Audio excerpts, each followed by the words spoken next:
안녕하세요. 한 주간의 법조계 소식을 정리해드리는 로우투데이 스페셜 정한솔 기자입니다. 미세먼지가 극심했던 한 주였습니다.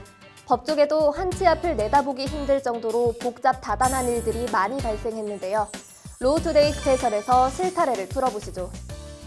정호영 BBK 특검이 이명박 전 대통령 실소유주 의혹이 끊이지 않는 다스 부실 수사 논란에 대해 기자회견을 자청하고 해명을 했는데 해명이 더 큰 논란과 후폭풍을 부르고 있습니다. 다스 비자금 조성 진술을 확보하고도 그냥 묵살했다는 건데 어떤 내용인지 자세히 전해드립니다. 월화수목 금금금. 직장인들이 흔히 농담처럼 하는 말인데요. 일주일이 금요일까지 5일인지 토요일과 일요일을 포함한 7일인지 어찌 보면 생뚱맞고 황당한 소송에 대한 대법원 공개 변론이 열렸습니다. 휴일 근로수당 등과 직결되는 굉장히 민감하고 중요한 사안이라고 합니다. 이슈플러스 먼저 보시겠습니다.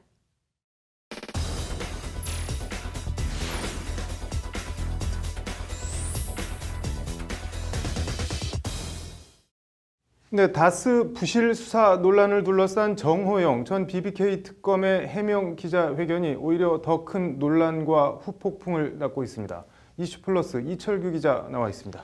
이 기자, 어제 정호영 특검이 기자회견을 자청했는데 어떤 말들이 나왔나요? 네, 그 한마디로 억울하다 이겁니다. 네. 그 열심히 수사해서 관련 자료 검찰에 다 넘겼는데 네. 검찰에서 10년 동안 묵살하고 있다가 정권이 바뀌니까 이제 와서 자기를 특수직무유기로 압박하고 있다 이런 내용입니다. 네, 뭐 해명만 놓고 보면 별게 없어 보이는데 뭐가 후폭풍이 있다는 건가요? 네, 정 전 특검은 기자회견에서요. 네. 특검 수사 진행 상황이라는 자료까지 일부 공개를 했습니다. 네. 그 여기에 120억 원 관련 다스 관련 수상한 자금 관련해서 다스 회계 담당이던 네. 그 손모 씨의 비자금 관련 진술이 알려지면서 논란이 더 커지고 있는 겁니다. 네, 뭐 어떤 진술인가요? 네, 다스 120억 원 횡령과 관련해서요. 네. 경리팀장이던 최동영 씨로부터 비자금 조성 사실을 들었고 네. 그 업무 처리 과정에서 이를 알게 됐다 이런 내용인데요. 네. 아울러 뭐 비자금 조성에는 뭐 김성우 전 사장과 권모 전 전무 그리고 경리 직원 조모 씨 등이 가담했다. 네. 그리고 경리 직원 조 씨 혼자서 횡령하는 건 결제 시스템상 불가능하다면서요. 네. 사장 전무의 지시가 있었을 것으로 판단된다고 주장했다. 네. 이게 바로 정호영 특검 조사에서 손 씨가 진술했다는 내용입니다. 네. 뭐 다스 120억 원 횡령이 개인 횡령이 아니라 회사 차원의 비자금 조성이다 이런 주장인데 진술 내용이 상당히 구체적으로 보이는데 어떤가요? 네, 그래서 논란과 후폭풍이 아주 거세게 일고 있는데요. 네. 저 진술대로라면 정호영 특검이 비자금 관련 진술을 확보하고도 그냥 묻었다. 뭐 이런 네. 이야기가 되기 때문입니다. 정호영 특검은 이에 대해서 뭐라고 하던가요? 네, 기자회견에서 정 특검은 네. 그 다스 비자금일 가능성을 염두에 두고 관련자들을 모두 조사했지만 비자금이라는 정황이나 뭐 근거를 네. 찾을 수 없었다 이런 취지로 해명을 했는데요. 네. 돈을 횡령한 조 씨가 스스로 내가 횡령했다 이렇게 얘기를 하고 다른 증거도 없는데 어떻게 그래서 개인 기자금이 아닌 개인 횡령으로 수사자 결과를 발표한 거다 이런 네. 취지로 해명을 했습니다.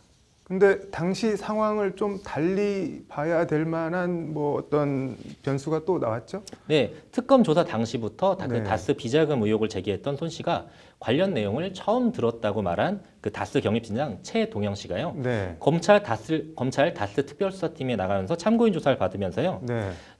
특검 수사 당시에는 새 대통령, 그러니까 다스 실소유주 의혹을 받고 있던 이명박 전 대통령을 지칭하는데 네. 새 대통령이 당선됐기 때문에 사실을 말할 수 없었다. 이렇게 진술을 한 것으로 전해졌습니다. 묘한 말이네요. 그때는 사실을 말할 수 없었다는 건데 사실이 뭔지 다스는 누구 건지 정말 검찰 수사 결과 궁금하네요. 잘 들었습니다. 네, 김명수 대법원의 첫 공개 변론. 휴일 근로, 연장 근로 포함 얘기 더 해보겠습니다. 이슈플러스 장한지 기자 나와 있습니다. 장 기자, 공개 변론 분위기는 앞서 이철규 기자가 전해드렸는데 핵심 소송 쟁점 간략하게 다시 설명해 주시죠. 네, 근로기준법은 근로시간에 대해서 네. 1주간 40시간을 기준으로 노사 합의로 최대 52시간까지로 규정하고 있습니다. 네. 근로기준법상 이 1주간을 네. 월, 화, 수, 목, 금요일까지 5일로 볼 것이냐 네. 아니면 토요일과 일요일을 포함한 7일로 볼 것이냐 이게 핵심 쟁점입니다. 뭐 한 주일을 금요일까지로 볼 거냐 토요일까지 포함시킬 거냐 이게 왜 중요한 건가요? 네, 근로자가 받을 임금과 그리고 근로시간과 직결되기 때문인데요. 네. 간단하게 정리하면 토요일, 일요일까지 포함한 7일을 한 주로 보면 주 40시간을 넘겨서 토, 일요일에 근무를 했을 경우 휴일수당과 연장 근로수당을 같이 적용해서 통상임금의 2배를 임금으로 받을 수 있습니다. 네. 반대로 금요일까지만을 한 주로 보면 토, 일요일은 별도의 근무가 돼서 연장 근로에 해당하지 않아서 휴일수당만, 즉 통상임금의 1.5배만 받게 됩니다. 네. 마찬가지로 토요일과 일요일이 한 주가 되면요. 사용자 입장에선 기본 40시간에 연장 12시간을 더해서 한 주 최대 52시간까지 근무를 시킬 수 있습니다. 네. 그런데 월부터 금까지가 한 주라면 이제 이 기본 52시간에 토요일, 일요일 각각 8시간씩 16시간을 더해서 최대 한 주 68시간 근무를 시킬 수가 있습니다. 네, 뭐 듣고 보니까 사용자와 노동자 모두 엄청나게 중요한 사안인 것 같은데 근로자 측은 그럼 당연히 한 주는 토, 일요일 포함 7일이다. 뭐 이렇게 주장하겠네요.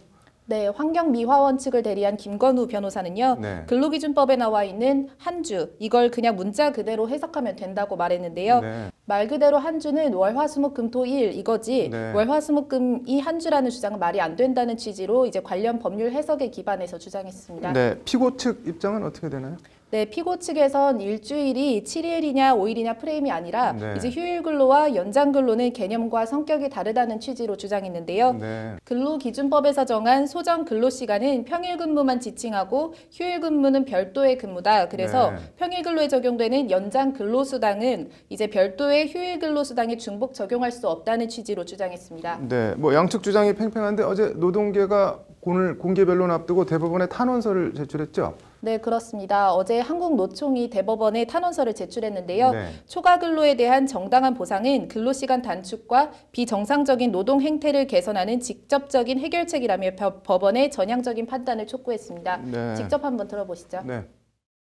일주일이 7일이라는 것은 초등학생들도 다 아는 상식이기 때문에 그 휴일 노동도 주당 노동 시간에 포함되는 것이 맞고요. 일단은 첫 번째로 그동안에 일주일은 5일로 해석하고 휴일 근로를 연장 근로에서 제외한 어떤 노동부의 잘못된 행정 기준부터 일단 폐기돼야 되고요. 경영계는 뭐 당연히 반대하고 있겠네요. 네, 경영계는 당연히 휴일은 평일 근로의 연장이 아닌 별도의 근무라는 건데요. 네. 경영계 입장을 한번 들어보시죠. 네. 저희는 이제 중복 갈증은 일단은 기업 부담이나 그런 부분 생각했을 때 기존까지 이제 노사가 합의를 해왔던 부분도 있는 거고 그래서 안 된다는 게 이제 저희 입장이고요. 네, 뭐 일단 1, 2심에서는 근로자 측인 원고 승소 판결이 났는데 대법원 전원 합의체가 판결을 내리면 준거 판결로 그대로 굳어질 텐데 대법원이 공개 변론까지 거쳐서 어떤 판결을 내릴지 정말 궁금하네요. 잘 들었습니다. 청와대 조국 민정수석이 국정원과 검찰, 경찰 3대 권력기관 개혁안을 발표했습니다. 일단 겉으론 국정원과 검찰 힘을 빼서 경찰로 이관한 모양새인데요. 과연 속으로 진짜 웃고 있는 곳은 어딜까요? 남승한 변호사가 분석해드립니다. 남승한 변호사의 시사법률입니다.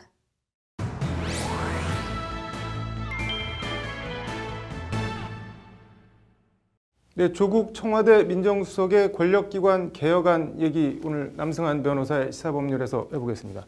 남 변호사님, 어제 조국 수석 발표 내용부터 좀 간략히 설명을 해주시죠. 네, 3대 권력기관, 검찰, 국정원 그리고 경찰을 말합니다. 네. 이 권력기관에 가지고 있는 각각의 권능을 이쪽 저쪽으로 분산하는 것인데요. 네. 국가정보원으로부터는 이제 간첩 수사 기능을 빼오는 것이고요. 네. 이렇게 해서 그 기능을 경찰에 보냅니다. 네.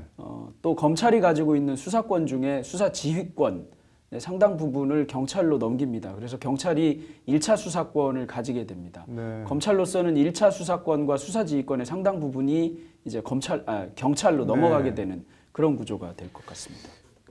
일단 액면만 놓고 보면 그럼 경찰 권력이 너무 비대해지는 거 아닌가요?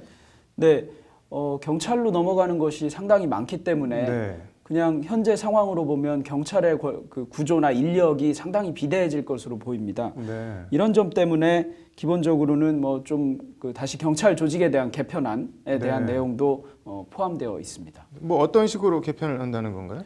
경찰의 경우에는 이제 지금은 경찰이라고 하면 흔히 말하는 중앙경찰 또는 네네. 국가경찰을 말합니다. 그런데 네. 자치경찰이라는 것을 도입을 해서 네. 시도지사로부터 이제 시도지사의 지휘를 받는 자치경찰을 만듭니다. 네. 지금 제주도의 경우에 그 제주특별자치도에는 자치경찰이 있거든요. 네. 그러니까 자치경찰을 만들고 그다음에 경찰 그 국가 경찰의 경우에도 수사 그리고 네. 일반 경찰을 분리합니다. 네. 그리고 마찬가지로 이제 그 간첩 수사 기능에 해당하는 기능을 별도로 추가하는 방식으로 한 4개 정도로 나눠 놓게 되는 것입니다. 네. 뭐 미국식으로 뭐 FBI, 뭐 NIPD, LAPD, 뭐 셰리프 이렇게 나누겠다는 것 같은데 이게 청와대가 이렇게 하겠다고 결정한다고 바로 할 수가 있는 건가요? 아니면 법 같은 걸 좀 손을 봐야 되나요? 대부분 법률 개정 사항 또는 법률 제정 사항입니다. 네. 당장 고위공직자 비리수사처, 소위 공수처라고 하는 것은 법률을 만들어서 하겠다는 것이니까요. 네. 이거는 당연히 별도의 새로운 법률이 있어야 되는 것이고요. 네. 안보수사처가 있는데요. 예. 이 안보수사처의 경우에는 이제 국정원에 있던 기능을 경찰로 가져오는 것입니다. 그러니까 네. 국정원법도 개정해야 되고, 그다음에 경찰관 직제에 관한 규정도 개정해야 되고, 마찬가지로 형사소송법도 개정해야 될 것 같습니다. 네, 뭐 개정해야 될 게 많은데 이 국가경찰, 자치경찰 이원화 이것도 뭐가 개정이 필요한 건가요? 네, 당연히 개정이 필요합니다. 네. 지금 아까 말씀드린 대로 제주특별자치도에 한해서 우리나라 자치경찰이 있는데요. 네. 제주도의 경우에는 제주특별법이라는 법이 있습니다. 네. 법의 내용에 뭐 정말 온갖 것이 다 들어 있는데요. 네. 교육자치에 관한 법률도 교육자치에 관한 것도 들어 있고, 지방자치에 관한 것도 들어 있고, 경찰에 관한 것도 들어 있고, 이런 것을 모두 다 제주특별법에다 만들어 놨습니다. 네. 거기에서 이 자치경찰을 규정을 하고, 자치경찰은 이제 국가경찰과 협력한다든가 뭐 네. 협약을 한다든가 이런 조항을 넣어놓고 있는데, 네. 그에 해당하는 새로운 법률을 만들어야 될 것 같습니다. 단지 네. 기존에 있는 뭐 형사소송법 등에 넣는 방식으로 하기에는 좀 큰일인 것 같아서요. 그러니까 아마 새로 만들 것으로 보입니다. 그럼 이것저것 다 법을 뭐 만들든지 고치든지 해야 된다는 얘기인데 일단 이게 그럼 시행이 어떻게 제대로 될 것 같으세요? 어떠세요? 청와대 구상대로? 굉장히 난항이 많을 것 같습니다. 흔히 네. 말하는 이 공수처와 관련해서만도 지금 논란이 몇 년 네. 이상 지속되어 왔는데 아직 법률안이 못 만들어지지 않았습니까? 법률이 못 만들어지지 않았습니까? 네. 그런 거 감안하면 이 형사소송법 개정 문제, 또 국정원법 개정 문제, 그다음에 별도의 법률을 만드는 문제 등등 해서 산적한 문제가 상당히 많기 때문에, 그리고 그것이 전부 국회를 통해서 이루어져야 한다는 점을 네. 감안한다면 상당히 난항이 예상될 것 같습니다. 네. 네, 내일 권력기관 개혁안 얘기 좀 더 들어보겠습니다. 오늘 잘 들었습니다. 네, 권력기관 개혁안 얘기 어제에 이어 남승환 변호사의 시사법률에서 더 해보겠습니다. 남 변호사님, 그 발표 요체는 국정원이나 검찰 힘 빼기 아닌가 싶은데 어떤가요? 네, 청와대에서 낸 보도자료에 의하면 네. 이렇습니다. 검찰은 정치 권력에 이해 내지 자신들의 기득권 유지를 위하여 검찰권을 악용해왔다. 네. 또 뭐 국정원은 선거에 개입하고 광범위한 사찰을 감행했다. 네. 뭐 거액의 특수활동비를 상납했다. 이런 얘기를 네. 하고 있습니다. 이게 예전 같으면 야당 대표의 입에서 나올 논평 정도에 해당하는 것인데 청와대 보도자료로 나왔다는 것이고요. 네. 두 기관에 대해서 명확하게 이렇게 얘기하고 있습니다. 그러니까 네. 청와대로서는 적어도 두 기관의 뭐 권력 구조를 확실히 개편하겠다. 네. 이런 것이니까 힘 빼기로 볼 수도 있지 않을까 싶습니다. 조국 민정수석 기자회견 보니까는 그 박종철 사건 언급하면서 경찰도 뭐 더 했으면 더 했지 뭐 더 네. 나은 거 없다 뭐 이런 얘기를 하던데 뭐 상대적으로 국정원이랑 검찰에서 많은 걸 좀 넘겨받은 것 같지만 경찰도 뭐 그렇게 분위기가 썩 좋은 것 같지는 않은데 어떤가요? 그러니까 지금 경찰이 상당한 것을 넘겨받겠다는 입장이기는 한데 이것이 경찰이 잘해와서 그런 것이 아니라는 겁니다. 네. 그러니까 지금 경찰로서는 시큰둥할 수밖에 없는 것이 네. 경찰이 가장 원했던 영장을 청구하는 권리, 네. 수사를 종결하는 권리, 네. 이 부분은 전혀 언급이 없습니다. 네. 이것이 없다면 뭐 허수아비에 불과하다, 뭐 이런 네. 얘기가 나올 정도이니까요. 네. 경찰로서도 마냥 좋아할 일은 아닌 것이고요. 예. 이거 뭐 영장 청구권, 수사 종결권 이거가 이런 방구도 없는 거는 어떻게 봐야 될까요? 네, 영장 문제는 그 개헌의 문제에 해당합니다. 네. 우리 헌법에서 검사가 신청하여 법관이 발부한 영장 이런 표현을 사용하고 네. 있거든요. 그러다 보니까 뭐 경찰이 영장을 청구할 수 있으려면 개헌을 해야 되는 문제가 있고요. 그다음에 수사 종결하는 문제에 대해서는 전혀 언급이 없는데 네. 소위 기소 독점주의 이 부분은 여전히 유지하겠다, 또는 아직 경찰에 기소권 내지는 수사 종결권을 주는 것은 좀 시기상조다, 이런 인식이 있는 것이 아닌가 생각됩니다. 네. 또 하나 경찰 입장에서는 뭐 국가경찰, 자치경찰, 뭐 국가경찰은 일반 경찰, 수사경찰 나눈다고 하는데 경찰청 수뇌부에 대해서 그 사건 지휘권 같은 거를 주지 않겠다라고 하는데 이거는 또 그러면 어떻게 봐야 되는 건가요? 네, 말씀드린 대로 경찰 조직을 4개까지 나누는 네. 겁니다. 뭐 국가경찰, 뭐 자치경찰로 나누는 데다가 수사경찰을 또 일반 경찰과 분리하고 네. 이렇게 하는데요. 이 수사경찰이라고 하는 게 뭐냐 하면 지금 현재로는 일정 계급 이상으로 승진하려면 수사관서, 수사부서에서 얼마 정도 근무를 해야 하는 조항이 있습니다. 네. 그러니까 일반 경찰이라고 하면 우리 전통적인 경찰, 치안이나 경비를 담당하는 것을 네. 얘기하는데 여기에 더해서 이제 수사 뭐 이런 기능이 경찰에 추가되지 않았습니까? 근데 이 수사가 훨씬 그 고급 업무로 네. 아마 보여지는 모양입니다. 네. 그러다 보니까 이 수사 쪽을 일정 기간 해야 하는데요.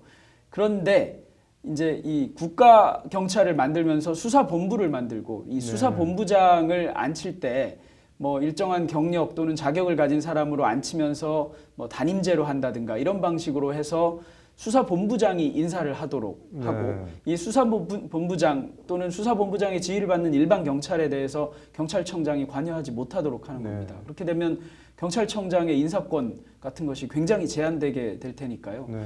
경찰청으로서는 뭔가 받은 것 같기는 한데 네. 실제로는 굉장히 손발이 묶이는 이런 형태가 될 것도 같습니다. 경찰청장 입장에서만 보면은 수사권을 오히려 자기 손에서 놔주는 거네요. 경찰은 갖고 오더라도. 경찰은 갖고 오고 경찰청장으로서는 직접 지휘를 못하니까 이제 뭐 법률적으로는 수사권이 상당 부분 없어져 버리는 그런 형태가 될 것 같습니다. 기소권 이것도 아까 잠깐 언급을 하긴 했는데 이거 아예 이것도 언급 자체가 조국 수석이 없었는데 이거는 어떻게 봐야 될까요? 그럼?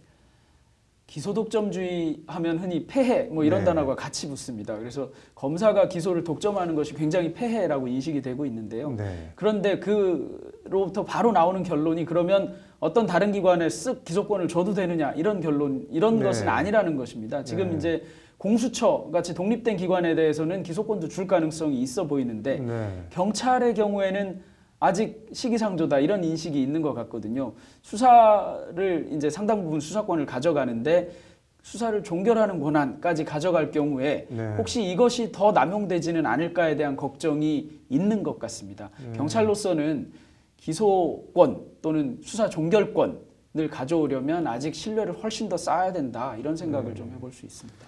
이게 전부 다 뭐 법 개정, 제정이랑 관련된 거니까 국회 논의 과정을 좀 더 지켜봐야겠네요. 잘 들었습니다. 연말정산 시즌이 시작됐습니다. 연말정산의 개념부터 13월의 보너스 확실하게 챙기는 방법까지 카드뉴스로 정리했습니다. 고1 때 중3 여학생과 성관계 경험을 자신의 책에 썼다가 여성 비하와 성폭행 논란에 휩싸이자 전부 픽션이라며 사과까지 했던 탁현민 청와대 행정관이 내가 탁현민의 그 여학생이다 라는 기고문을 게재한 여성신문사를 상대로 명예훼손 손해배상 소송을 냈죠. 그 재판이 시작됐습니다. 생각해볼 거리가 많은 재판입니다. 심층 취재했습니다. 카드로 읽는 법조 심층 리포트 이어서 보시겠습니다.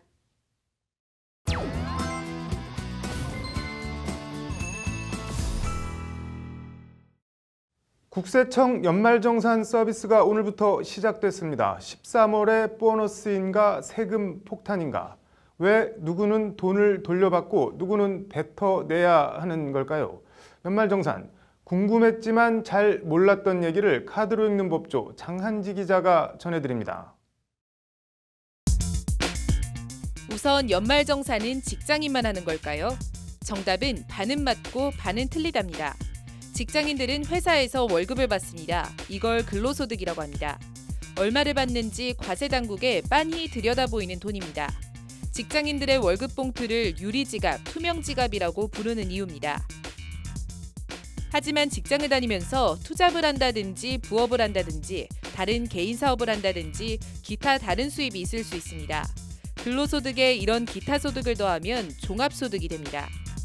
즉 직장인은 수입 원천에 따라 직장에서 주는 돈이 수입의 전부인 근로소득자로 분류될 수도 기타 수입이 더 있으면 종합소득자로 분류될 수도 있습니다. 이쯤 되면 눈치채신 분들도 계실 것 같은데 연말정산 대상은 근로소득자만 해당됩니다. 종합소득자는 5월 말까지 따로 세무서에 종합소득세 신고를 해야 해서 연말정산 자체를 할 필요가 없습니다. 다시 근로소득 얘기로 돌아가면 앞서 전했듯 직장인의 월급은 재반 세금이 미리 공제되고 지급됩니다. 이걸 근로소득 원천 징수라고 합니다. 세무당국이 근로자의 소득에 세금을 원천 징수할 수 있는 것은 근로자가 1년간 받을 돈이 예측 가능하기 때문입니다. 즉 연간 예상 소득세액을 12개월로 나눠 매달 세금을 받아가는 것. 이걸 어려운 말로는 원천 징수세액이라고 합니다. 문제는 여기서 발생합니다. 원천 징수세액은 어디까지나 예상소득에 대한 과세액입니다. 두 가지 변수가 있을 수 있습니다. 실제 근로자가 회사에서 받은 돈, 그러니까 수입이 과세당국 예상소득보다 더 크거나 적을 수 있습니다. 잔업이나 특근수당, 상여금, 특별보너스 등이 차이가 날 수 있기 때문입니다. 의료비나 부양가족공제 등 각종 소득 공제액도 예상과 다를 수 있습니다. 즉 실제 납부해야 할 세금 연세액과 미리 걷어간 세금 원천 징수세액 사이 차액을 정산하는 것, 이것이 바로 연말정산입니다. 이 연말정산제도는 1974년 12월 소득세법이 개정되면서 종합소득세제가 시행된 1975년부터 시행됐습니다. 연말정산은 우리나라에만 있는 제도는 아니고 미국, 일본 등 선진국에서도 시행하는 제도입니다. 국가가 안정적으로 과세 수입을 확보하면서 근로소득자의 세금 계산의 번거로움을 덜어주기 위한 취지입니다. 이제 연말정산 개념과 역사에 대해 알아봤으니 중요한 건 그래서 어떻게 해야 13월에 세금 폭탄을 피하고 13월에 보너스를 만드느냐 이겠죠? 요령은 간단합니다. 수입은 적게, 공제는 많이입니다. 받은 돈을 안 받았다고 할 순 없으니 수입을 적게를 거꾸로 하면 쓴 돈은 많이가 됩니다. 이게 바로 소득 공제입니다. 여기에 세금도 감면해주는 대상과 폭이 있습니다. 이건 세액 공제라고 합니다. 그래서 연말정산을 6글자로 설명하면 소득 세액 공제가 되는 겁니다. 많이들 해보셨을 테니 올해 달라진 것 위주로 설명드리겠습니다. 우선 올해부턴 중고차 구입 비용의 10%가 신용카드 등 소득 공제 대상에 포함됩니다. 예를 들어 1,000만 원짜리 중고차를 구입했을 경우 소득 공제 금액은 100만 원이 됩니다. 난임 시술비는 다른 의료비 15%보다 높은 20%까지 세액 공제율이 적용됩니다.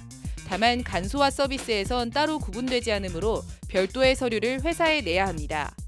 둘째 이상 자녀를 출산, 입양하는 경우는 둘째는 50만 원, 셋째는 70만 원까지 세액 공제를 받을 수 있습니다. 초, 중, 고등학생 자녀의 체험학습비도 교육비 공제를 받을 수 있고 경력 단절 여성의 경우 해당 중소기업에 재취업하면 소득세의 70%를 150만 원까지 감면받을 수 있습니다. 관심이 많은 주택과 관련된 전세 자금 차입, 주택 구입 자금 차입, 청약저축, 월세 지급 등 공제 항목은 다음처럼 정리할 수 있습니다.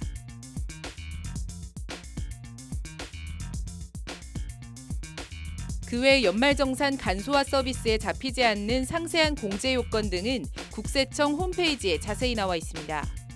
무엇보다 과유불급, 공제 대상이 아닌데 공제를 신청하거나 공제액보다 더 많이 신청해서 환급을 받았을 경우 가산세까지 얹어서 뱉어낼 수 있으니 정직하고 꼼꼼하게 준비해서 13월의 보너스 챙기시길 바랍니다.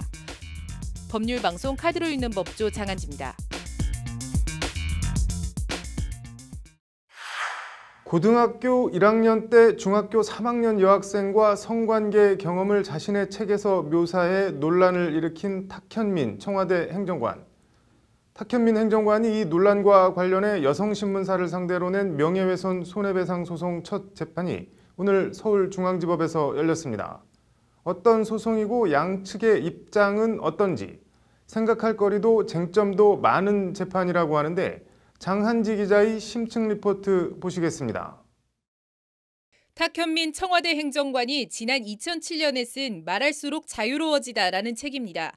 이 책에서 탁 행정관은 자신의 첫 경험에 대해 고등학교 1학년 때 1살 아래 경험이 많은 애였고 내가 좋아하는 아이가 아니었기 때문에 부담이 전혀 없었다고 썼습니다. 글을 친구들과 공유했다는 표현도 나옵니다. 지난해 5월 탁현민 행정관이 청와대에 들어가면서 이 책은 여성 비하 논란을 낳았습니다. 논란이 커지자 탁 행정관은 전부 픽션이라고 해명했습니다. 논란이 계속되던 지난해 7월 여성신문에 호주에 사는 한 30대 여성의 기고문이 실립니다. 16살 때 사랑해서 2살 연상 남성과 성관계를 가졌는데 이후 이 남성의 친구들로부터 성폭행을 당했다는 내용입니다. 이 기고문의 제목은 제가 바로 탁현민의 그 여중생입니다. 입니다. 제목만 놓고 보면 탁현민 행정관이 책에서 쓴 여중생을 떠올리게 합니다. 하지만 이 여성은 성폭행 악몽을 떠올리게 한 탁 행정관의 잘못된 여성관을 비판하기 위한 취지로 글을 기고했을 뿐 탁 행정관과는 일면식도 없는 사이입니다. 기고문 본문 어디에도 제가 바로 탁현민의 그 여중생이라는 표현도 없습니다. 또 다른 논란이 일자 여성신문은 게재 다음 날 그 여중생은 잘못이 없다로 제목과 내용을 일부 수정했습니다. 하지만 원문은 이미 SNS 등을 통해 일파만파 퍼져나갔고 탁 행정관은 허위 보도로 명예가 훼손됐다며 여성신문사를 상대로 3천만 원의 손해배상을 청구하는 소송을 냈습니다. 오늘 서울중앙지법에서 열린 첫 공판. 탁 행정관 측은 여성신문 해당 보도 이후 마치 여중생 강간범처럼 비난받고 있다. 깊은 고민 끝에 소송을 결정했다고 소송 배경을 설명했습니다. 여성신문 보도로 심각하게 명예가 훼손됐다는 겁니다. 여성신문 측은 탁 행정관의 어떤 명예가 훼손됐냐고 맞섰습니다.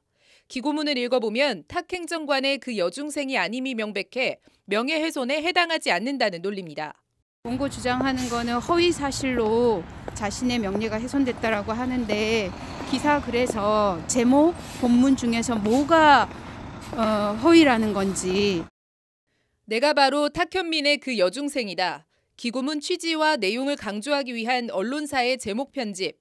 이를 언론의 표현의 자유로 볼 수 있을 것인지, 공인에 대한 비판의 수위는 어디까지 용인될 수 있는지, 알 권리와 언론 자유 측면에서 명예훼손에 대한 언론의 이른바 위법성 조각 사유는 어느 범위까지 인정될 수 있는지, 관련해서 대법원은 지난 2009년 언론 기사의 명예훼손 성립 여부와 관련해 제목과 본문을 포함한 기사 전체의 취지를 전반적으로 판단해야 한다는 판결을 내린 바 있습니다.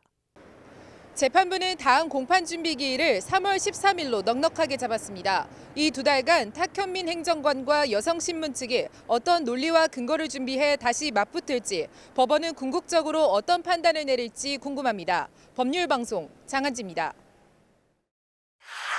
최태원 SK 회장과 부인 노소영 아트센터 나비관장의 두 번째 이혼 조정이 별다른 합의점을 찾지 못하고 결렬됐습니다. 이혼 소송까지 가는 상황이 안 생기는 것이 가장 좋겠지만 일단 상황이 벌어지면 어떻게 대처해야 할지 이혼 소송의 A부터 G까지 김수현 변호사가 자세한 팁을 전해드립니다. 김수현 변호사의 이슈 속 법과 생활입니다.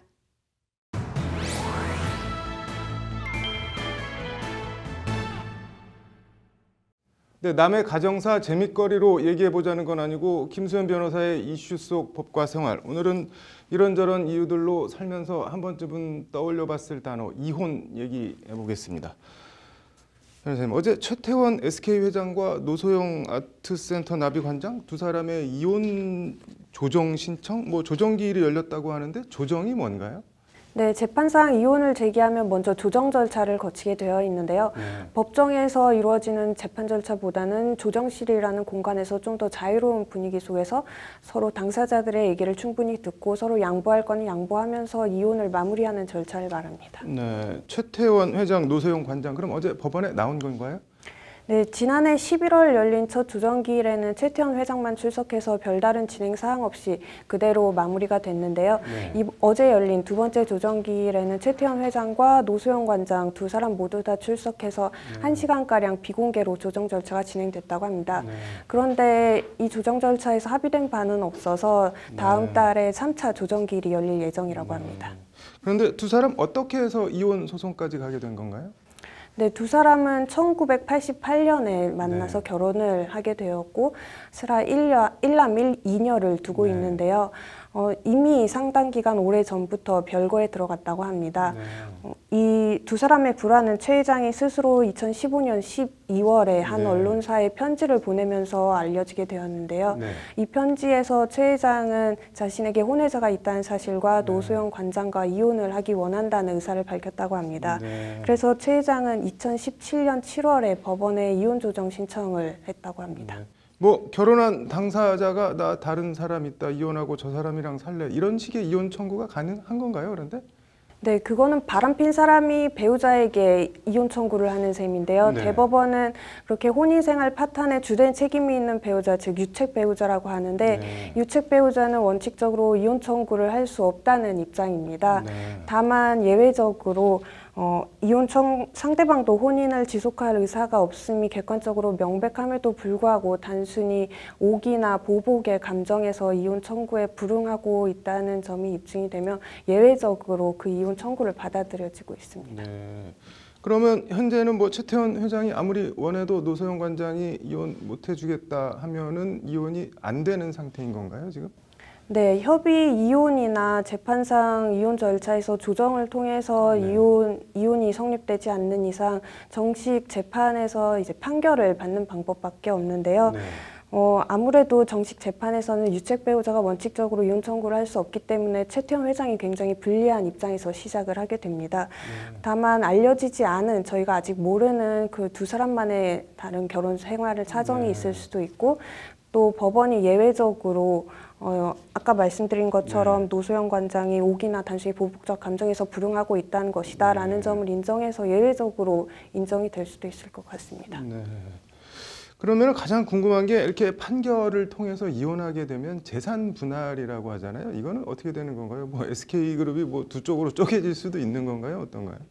네, 지금까지 알려진 바로는 최태원 회장이 재산 분할 청구를 하지는 않았다고 합니다. 지금 조정이 이루어지고 있는 사안은 단순히 이혼을 할지 말지 여부에 대해서만 조정이 이루어지고 있는데요. 이 재산 분할은 이혼 청구를 할 때 함께 청구하는 것이 일반적이지만 이혼 청구를 해서 이혼이 우선 된 다음에 이혼이 성립된 때로부터 2년 내에만 제기를 하면 됩니다. 따라서 향후 최태원 회장과 노소영 관장이 이혼을 하고 재산 분할을 청구하면 그때 재산 분할의 대상이 되는 재산을 우선 산정을 하고 또 그 재산을 형성하게 된 대한 각자의 기여도 등을 고려해서 재산 분할 액수가 결정이 될 텐데요. 이제 일반적으로 지금 SK가 있기까지 그리고 또 최태원 회장이 그런 자신의 지분을 형성하기까지 노소영 관장의 상당한 기여가 있었다라는 얘기가 돌고 있는데 그런 점이 입증이 된다면 아무래도 그 규모가 커질 것으로 예상이 됩니다. 오늘 잘 들었고 내일 관련 얘기 조금 더 들어보겠습니다. 고맙습니다. 네, 최태원 회장, 노소영 관장의 2차 이혼 조정이 결렬됐다는 얘기 어제 전해드렸는데요. 김수현 변호사의 이슈 속 법과 생활, 어제요 오늘도 이 얘기 조금 더 해보겠습니다. 최태원, 노소영 부부도 그렇고 삼성 이부진, 이무재 이혼도 그렇고 사람들이 뭐 제일 관심 있어하는 게 재산 분할 이건데 이거는 뭐 기준 같은 게 있나요? 네, 재산 분할의 대상이 되는 재산은 혼인 중 부부가 공동으로 협력해서 이룩한 재산만 재산 분할의 대상이 된다. 따라서 혼인 전에 각자가 가지고 있었던 재산이나 혼인 중에 상속 또는 증여로 받은 재산은 원칙적으로는 재산 분할 대상에 해당이 되지 않는데요. 다만 이러한 재산이라도 자신이 그 재산의 유지나 증가에 기여한 점이 있다면 그 기여도를 주장을 해서 재산 분할 대상에 포함을 시킬 수가 있습니다. 그리고 일반 외벌이 가정의 경우에는 이제 가사 노동이 어느 정도의 재산 형성에 기여를 한 것인지 여부에 궁금증을 많이 가지시는데 요즘에는 이 가사 노동도 40에서 50% 정도의 기여도를 인정을 하고 있습니다. 이 재산 분할 말고 별도의 뭐 위자료라고 하는데 이런 건 뭐 어떤 경우에 어떻게 할 수가 있는 건가요? 네, 위자료는 혼인이 파탄나게 된 원인을 제공한 배우자 측에 그 책임을 묻는 일종의 정신적 손해배상에 해당이 되는데요. 이 위자료는 이혼하면서 같이 청구하는 것이 일반적인데 이혼을 먼저 하고 그 이후에도 청구를 할 수가 있습니다. 이혼을 한 날로부터 3년 이내면 청구를 할 수가 있습니다.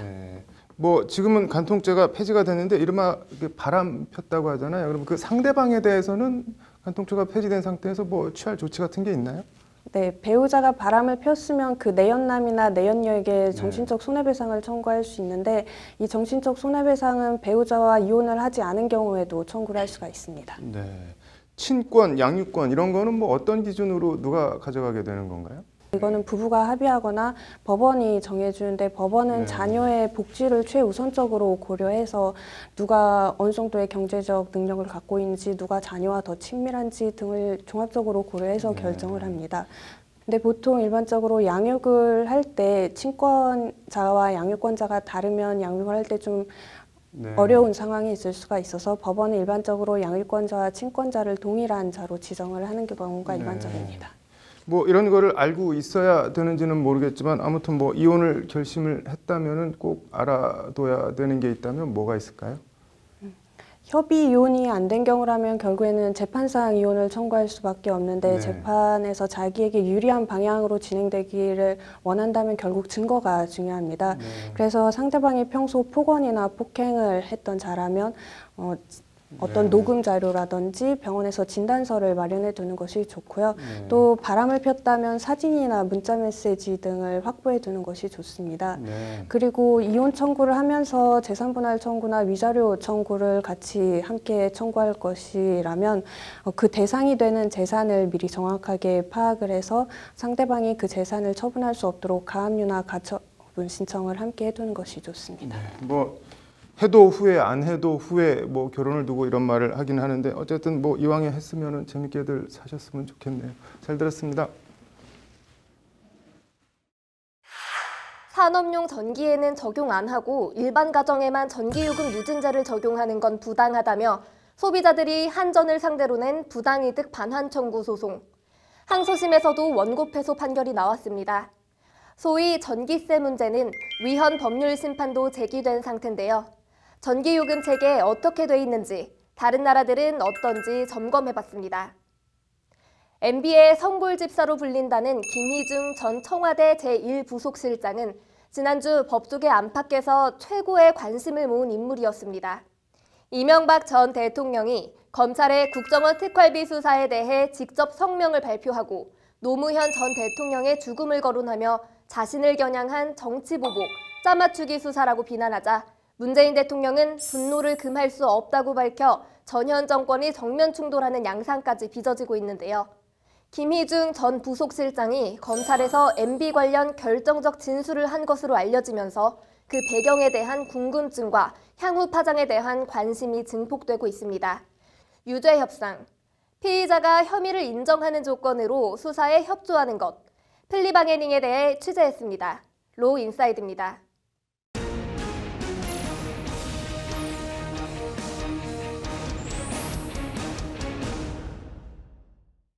네, 전기요금 누진제가 부당하다며 소비자들이 낸 소송에서 1심에 이어 항소심에서도 원고 패소 판결이 오늘 나왔습니다. 로인사이드 정한솔 기자 나와 있습니다. 정 기자, 먼저 소송 내용부터 간략하게 좀 소개해 주시죠.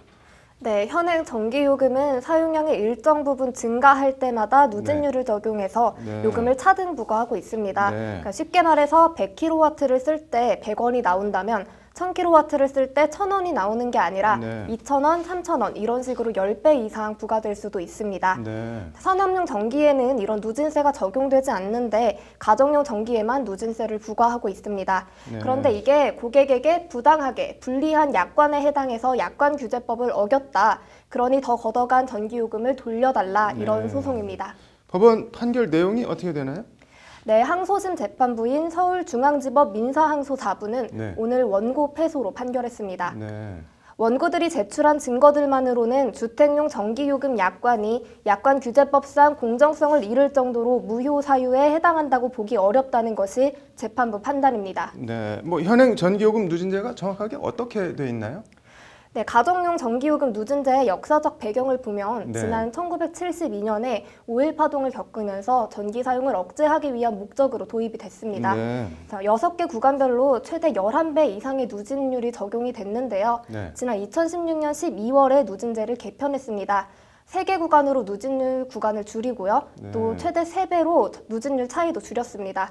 전기요금 누진세를 간소화 조정한 겁니다.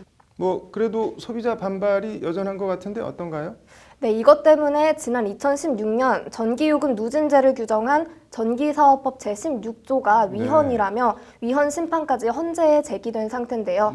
흔히 우리가 전기세 하는데 우리나라에서 전기는 한전이 독점적으로 공급하고 있기 때문에 사실상 세금의 성격을 띠고 있습니다. 그 요금을 한전이 마음대로 정하는 건 헌법에 위배된다는 취지입니다. 네, 뭐 세금은 법률로 규정하도록 하고 있으니까 어쨌든 논리적으로는 성립하는 말인 것 같은데 다른 나라들은 어떻게 돼 있나요?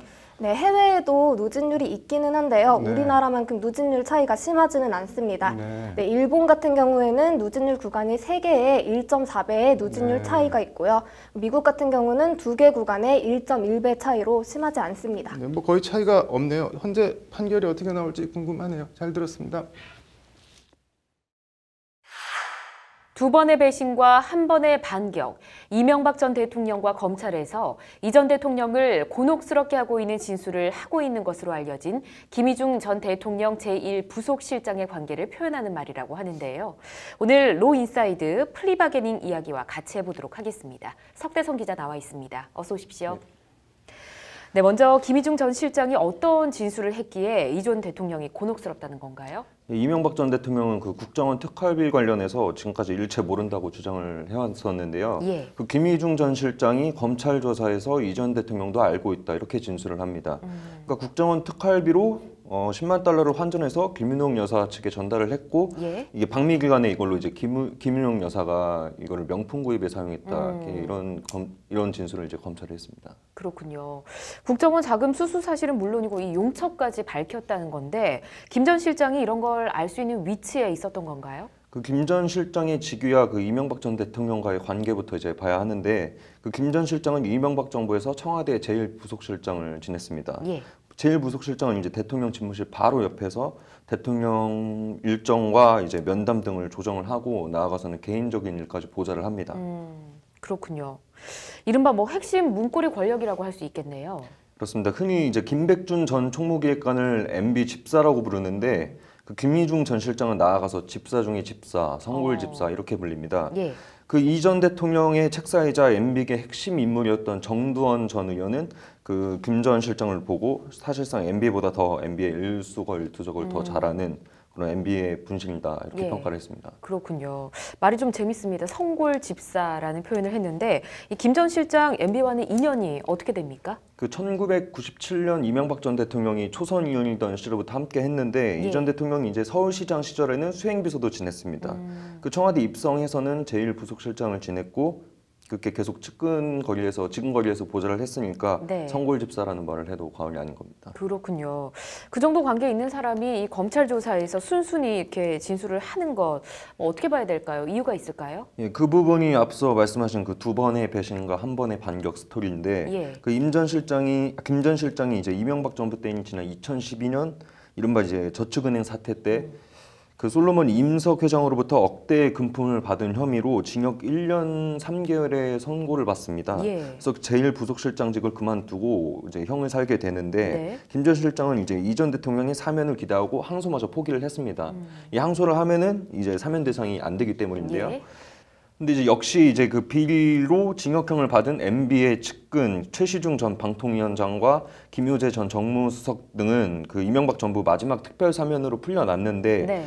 그 김희중 전 실장만 사면 대상에 포함이 안 됐습니다. 그렇군요. 근데 갖고 이제 그게 김 전 실장 입장에서는 첫 번째 배신이 된 거고요. 예.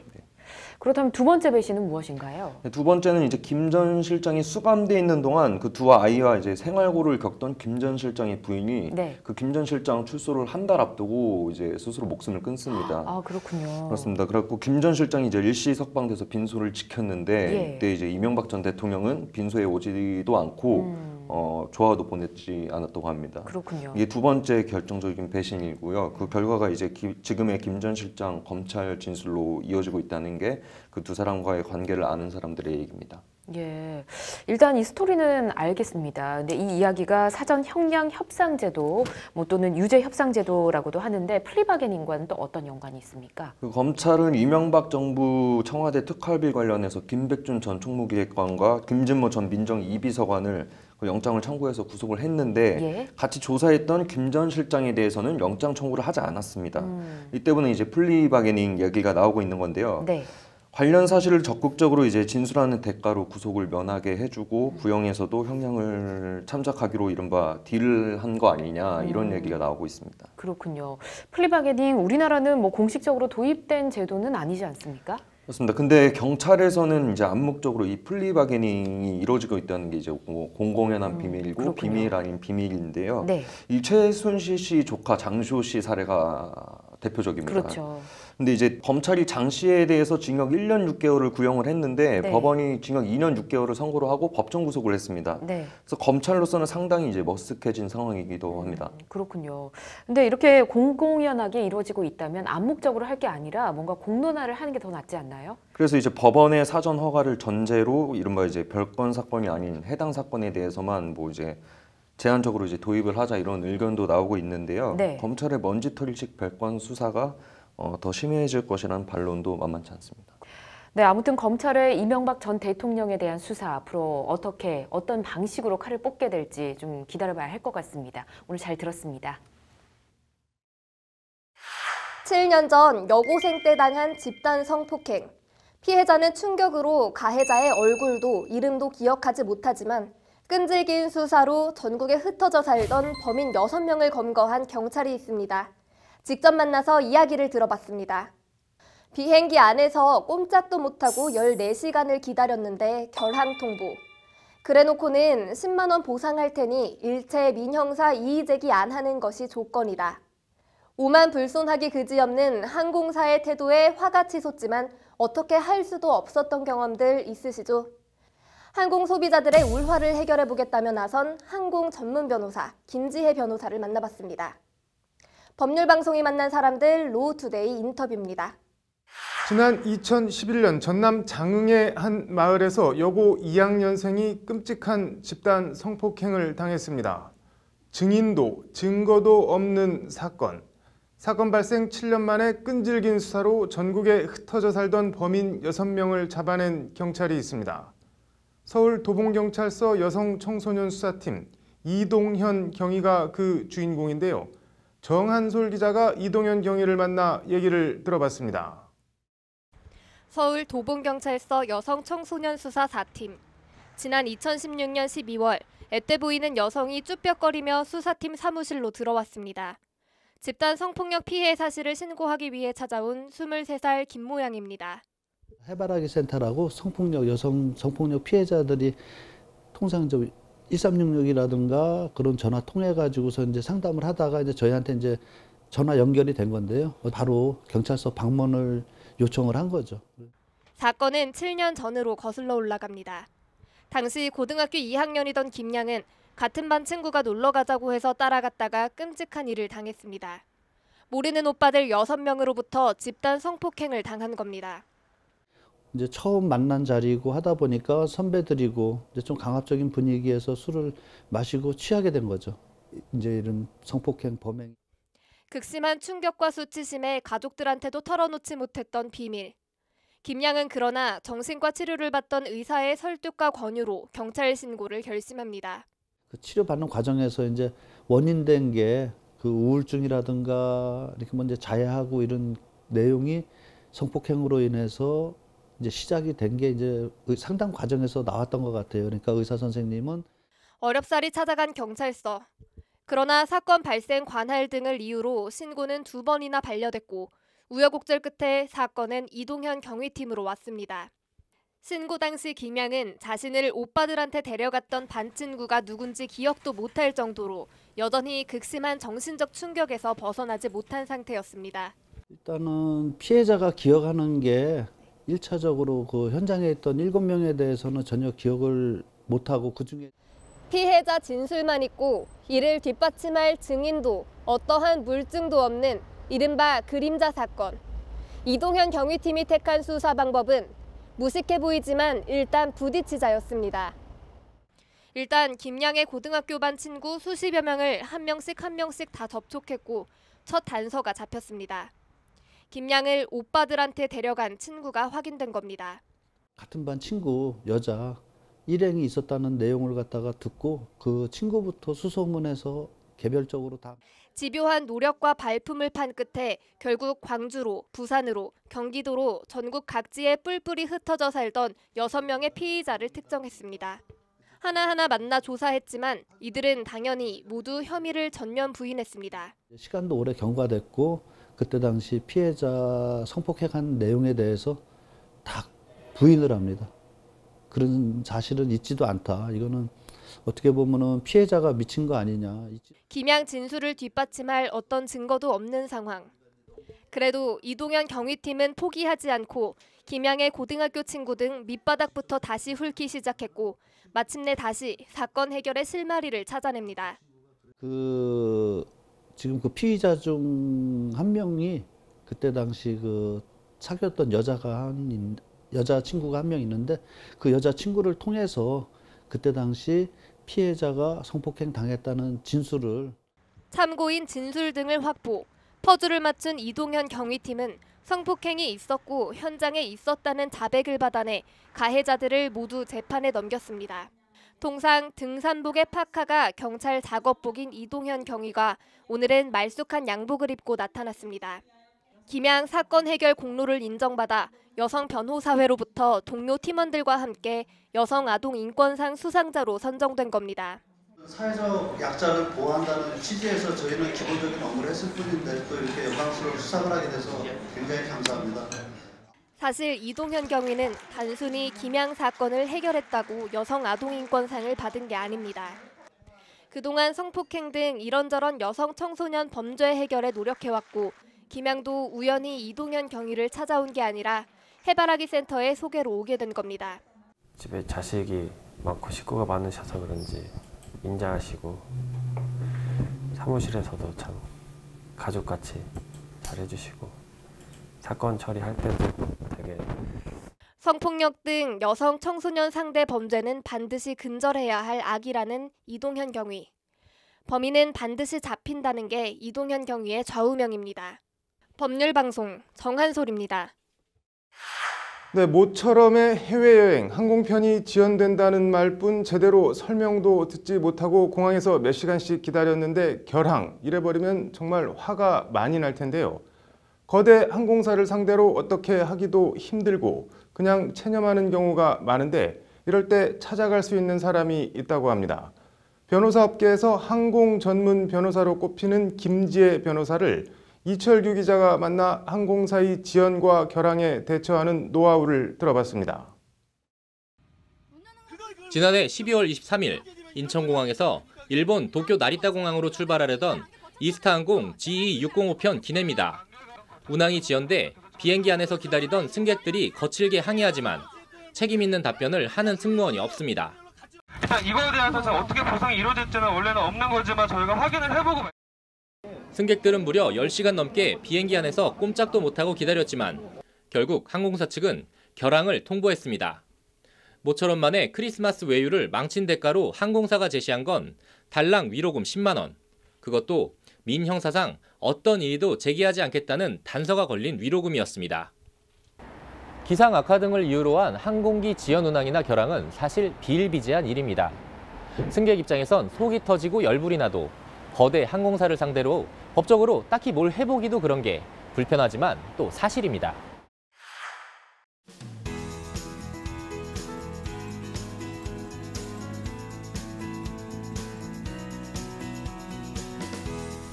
안녕하세요. 김지혜 변호사입니다.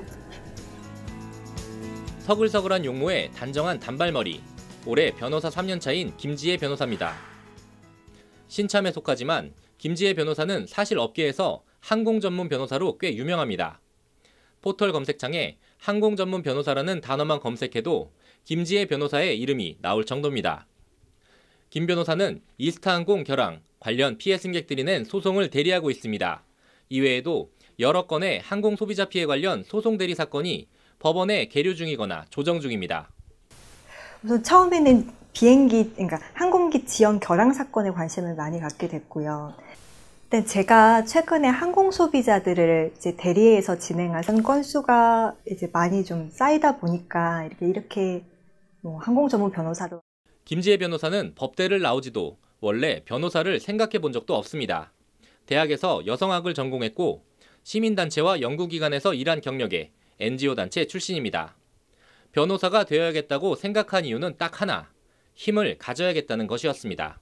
NGO 단체에서도 일도 해봤는데 그래도 제가 할 수 있는 일이 별로 없더라고요.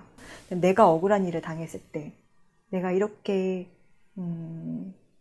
결국은 나도 내 목소리를 내지 못하고 문제 제기를 하지 못하고 넘어가는 일들을 겪고 나니 좀 할 수 있는 게 더 많았으면 좋겠다라고 해서 그렇게 20대 후반 나이에 공부를 시작해서 변호사가 됐고 어쩌다 보니 항공 전문 변호사로 불리기는 하지만 사실 변호사들이 크게 선호하는 분야는 아닙니다. 거대 항공사와 항공사가 고용한 거대 로펌을 상대하는 일이 버거울 수밖에 없기 때문입니다. 사실 항공사들이 대부분 대기업이고 이제 큰 기업들인데 이렇게 큰 기업들과 싸우는 게 쉽지 않아요. 피해 승객들이 갖는 분노나 문제의식도 크지만 저 스스로가 갖는 사실 문제의식이 굉장히 큰 거거든요. 그러니까 시쳇말로 소위 빡친다고 하죠. 시민단체 출신 정의감과 사명감이 물씬 묻어나는 말투. 김지혜 변호사가 가장 화나고 문제의식을 갖고 있는 부분도 지연이나 결항 자체가 아니라 그런 사태를 일으켜놓고 승객들에게 해볼 테면 해보라는 식으로 나오는 항공사의 오만불손한 태도입니다. 다른 나라에 비해서 우리나라 지연 결항률이 훨씬 높음에도 불구하고 보상 사례는 사실상 거의 없다고 봐도 무방할 정도의 수준이거든요.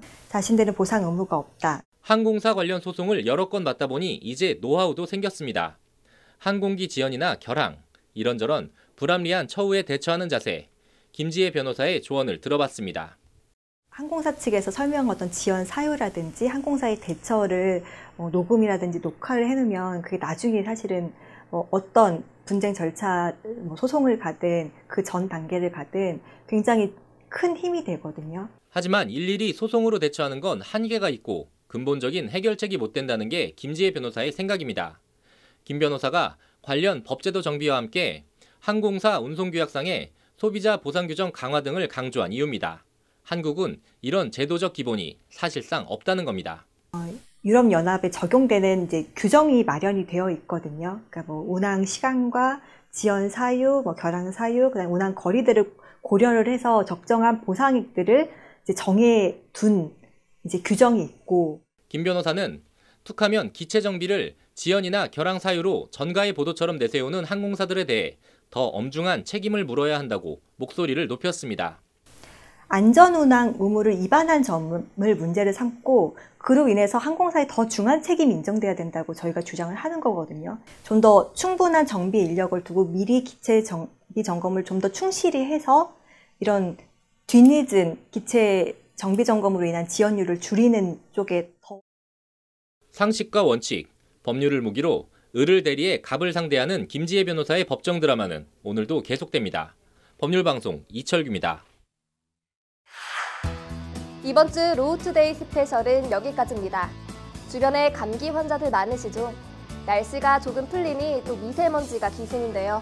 건강관리 유의하시기 바랍니다. 로우투데이 스페셜 시청해주신 여러분 고맙습니다.